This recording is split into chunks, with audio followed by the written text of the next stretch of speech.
Tecidos musculares e nervosos. O que é um tecido? É um grupo de células semelhantes organizadas para realizar uma ou mais funções. Tecidos musculares, caracterizado pela sua capacidade de contrair. A mesoderme também se origina desse tipo de tecido, que está relacionado ao movimento do corpo, como locomoção e contração. Aí tem as fibras musculares, que são os miócitos, que são como células alongadas que constituem os tecidos musculares. E elas apresentam dois tipos de filamentos proteicos, com capacidade de contração e de tensão das células, que são actina e miosina. E esses tecidos podem ter três tipos: o estriado esquelético, o estriado cardíaco e o não estriado, que é o liso. Estriados esqueléticos apresenta contração voluntária. As fibras musculares são cilíndricas, multinucleadas, com estrias longitudinais e transversais. Há também miofíbrilas em disposição longitudinal, compostas de miofilamentos, miosina, que é filamento expresso, e actina, filamento fino. E esses filamentos apresentam organização própria, originado de bandas transversais. E também tem o miômero, que é sarcômero, é a unidade contrável da célula muscular e constitui o intervalo entre duas linhas Z. Estriado cardíaco. Ocorre apenas no coração e tem contração involuntária. As fibras musculares, menores que as esqueléticas, e apresentam um ou dois núcleos centrais. São ramificados e unidos entre si pelos discos intercalares. O conjunto celular não depende dos estímulos nervosos para iniciar a contração, que é conduzida por uma rede de células musculares cardíacas modificadas, que se encontram abaixo do endocárdio. O sistema nervoso apenas regula o ritmo de acordo com a necessidade do organismo. Não estriado ou liso. As fibras musculares não mononucleadas e apresentam somente estrias longitudinais, por isso são denominadas não estriadas. Também tem contração involuntária, porém lenta, ao contrário do tecido estriado cardíaco. É responsável pelos movimentos peristálticos do esôfago, estômago e intestino, sendo encontrado também nas artérias, nas quais promove a contração.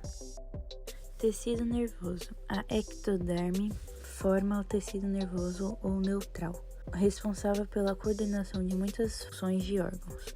Os principais componentes são os neurônios e os gliócitos, ou células gliais. Praticamente não há substância intercelular.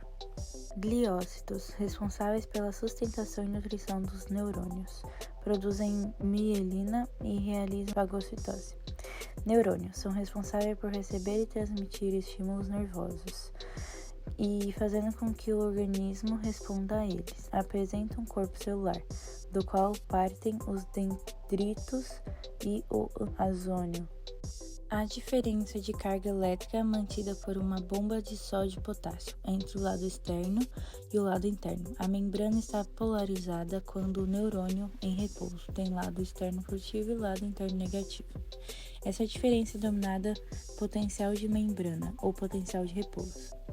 E ela ocorre a inversão de cargas e fica despolarizada com potencial de ação.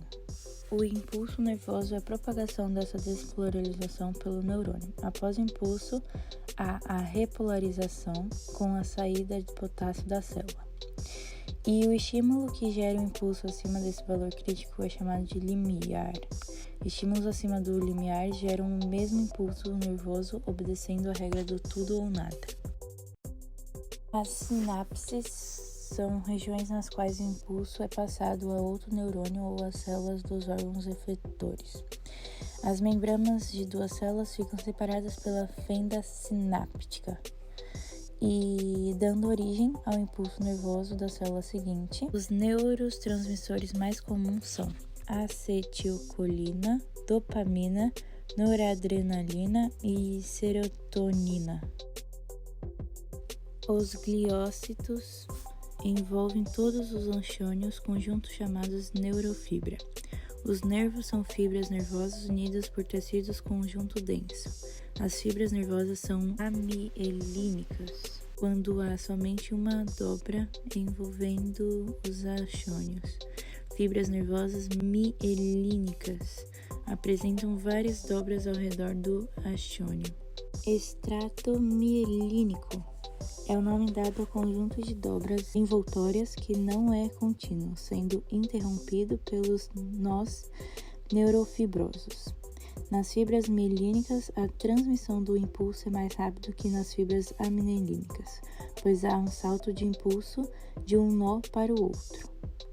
A disposição dos neurônios no sistema nervoso origina duas regiões distintas: a substância cinzenta, na qual estão os corpos celulares, e a substância branca, na qual estão os axônios, na medula espinhal e no bulbo. A substância cinzenta está localizada internamente em relação à substância branca. No encéfalo ocorre o contrário.